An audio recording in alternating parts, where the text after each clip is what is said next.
1778, when the pressure on the American Army at Fort Pitt has grown to a significant level. It was decided to launch a campaign based out of Fort Pitt westward into the Ohio country to defeat the hostile Indians who had sided with the British. And that army will then attack Fort Lernoul. That is, Fort Detroit is the target for the American Army. As a precursor to the expedition to set up Fort Lawrence and to attack the British posts in the far west, a treaty was signed at Fort Pitt. The American Indian tribes were invited to attend a council. The only group that showed up for the council were the Delaware. When the Delawares entered into the treaty at Fort Pitt in 1778, it was to provide a fort in Ohio to protect the Delawares, the allies to the United States, as they provided safe passage through the Indian lands of Ohio on the way to Fort Detroit. This was an important treaty, being the first of the treaties between the Continental Congress and American Indian tribe. In 1778, McIntosh and his army move from Fort Pitt. They move up the Ohio River to a place where the Beaver Creek enters the Ohio, and there they build a fortification which is named Fort McIntosh in honor of the commander of the entire expedition. And this is to become the jumping off spot. It is from that area that the Great Trail then becomes totally a land route heading west and northwest through what is today the state of Ohio.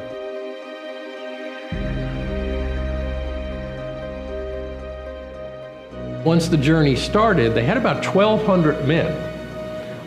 Militia, regulars, Delaware Indians to help them out.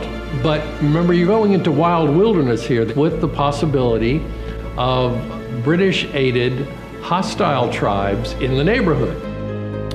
At that point in time, we know what weather in this part of the country can be like. It's winter, things are getting cold, you can have snow, you can have ice, you can have sleet, freezing rain, and that's the kind of thing that the Army had to contend with as they moved from Fort McIntosh along the Great Trail, heading west to attack the British at Fort Lernoul.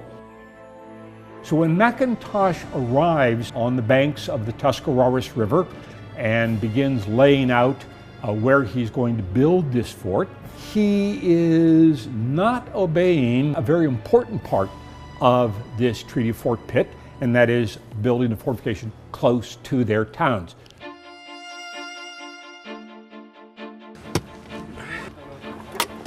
The fort is laid out by a French engineer serving the American cause, a man by the name of Cambrai-Digny, and the fortification known as Fort Lawrence in honor of the President of the Continental Congress. The fortification will be constructed by the soldiers themselves, cutting down trees in a huge arc around where the fort will be to furnish the wood for the fort. The complaint that was stated several times is the lack of materials, the lack of metal, hinges for doors, nails for doors and window shutters, and so on for building the cabins for the soldiers inside the fort. They didn't have enough supplies or troops to continue the expedition westward. So it was decided to set up the post and McIntosh to go back to Fort Pitt, leaving John Gibson and 180 men manning the fort.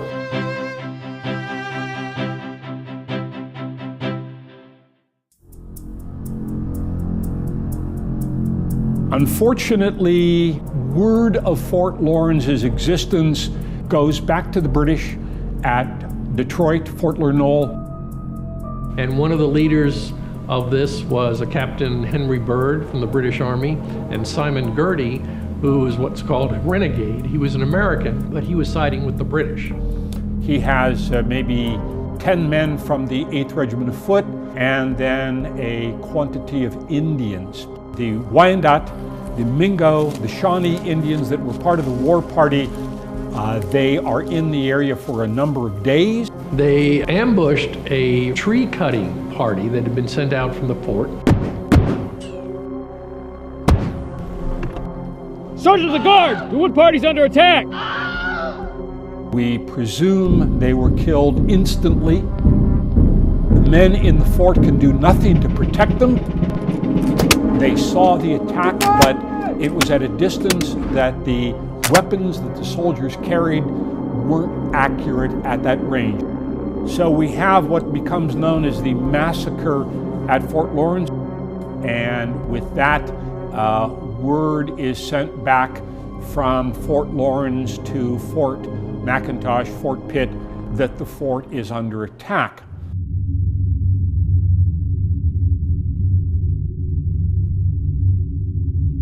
Supplies had run very, very low. Remember, they were cut off there from November to March.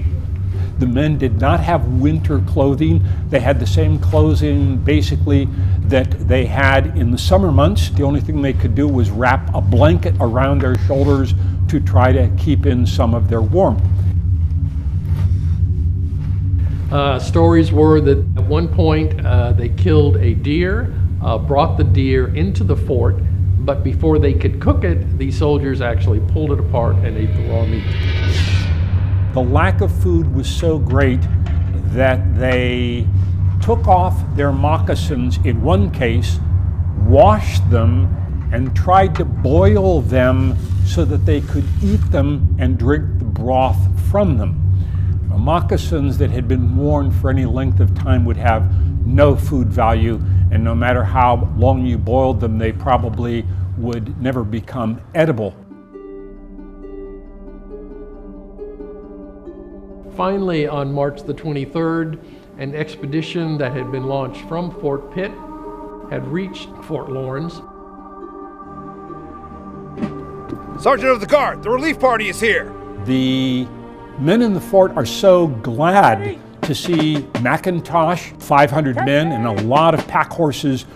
The men in the fort showed their enthusiasm by loading and firing their guns into the air in what was called a feu de joie, a fire of joy. At that point, the horses stampeded. Problem was, many of the horses stampeded so far, they only got a small portion of all those supplies they had trekked over from Fort Pitt and Fort McIntosh. So they had a council of war, and all the officers in charge were in agreement that they lost so many supplies that they could not go on with the expedition to the west.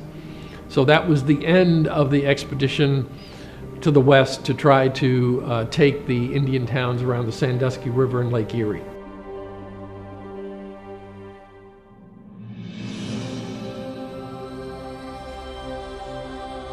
So as Fort Lawrence is abandoned in August of 1779 and the garrison marches back to Fort Pitt and Fort Lawrence remains empty, unoccupied, it nonetheless shows that the American cause in the West had been championed and that the American goal to hold this area had been achieved. In Fort Lawrence, although not a major part of the bigger story, has an important role to play in that story. It's an example of American stick-to-itiveness in terms of their military goal in the West during the American Revolution.